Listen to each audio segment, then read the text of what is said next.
ప్రసాద్ పట్టణంలో ఒక చిన్న బట్టల దుకాణం నిర్వహిస్తుంటాడు. ఒకరోజు ఒక పేద మహిళ, అన్నా, 1000 రూపాయల ధరలో మంచి చీర చూపించండి, మా మేడం కూతురి పెళ్లి కోసం ఇవ్వాలి అని చెప్పింది. మరి కాసేపట్లో ధనవంతురాలైన మహిళ వచ్చి 500 లోపు తక్కువ ధరలో ఒక చీర చూపించండి, మా పని మనిషికి ఇవ్వాలి అని అడిగింది. ఈ 2 సంఘటనలు ప్రసాద్ మనసును కుదిపేశాయి.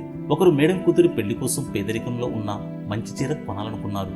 మరొకరు ధనవంతులు తమ పనివారిని తక్కువగా భావించి తక్కువ ధరలో చీరను కొనాలనుకున్నారు. ఇదే ఆలోచిస్తూ ప్రసాద్ తన స్కూటర్పై ఇంటికి వెళ్తుండగా యాక్సిడెంట్కు గురై రోడ్డుపై పడిపోయాడు. దారిలో పోతున్న వారెవరూ పట్టించుకోలేదు. అదే సమయంలో విజయ్ అనే యువకుడు ఆ దారి నుంచి వెళ్తూ ప్రసాద్ని కాపాడి సహాయం చేశాడు. అతన్ని ఇంటికి తీసుకెళ్లి బట్టలు మార్చి అతనికి ప్రథమ చికిత్స చేశాడు.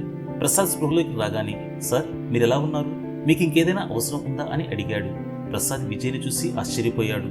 ఎందుకంటే ఒకసారి విజయ్ని పేదవాడు అనే కారణంతో అందరి ముందు అవమానించాడు. కానీ ఇప్పుడు అదే వ్యక్తి తన ప్రాణాలను కాపాడాడు. ప్రసాద్ విజయ్కి క్షమాపణ చెప్తూ, నిన్ను పేదవాడిగా భావించి ఎంత తప్పు చేశానో ఇప్పుడు అర్థమైంది. నువ్వు నిజంగా గొప్పవాడివి. పేదరికం అంటే డబ్బు లేకపోవడం కాదు, మంచి మనసు లేకపోవడమే నిజమైన పేదరికం అని చెప్పాడు. నిజమే కదా? మీరేమంటారు?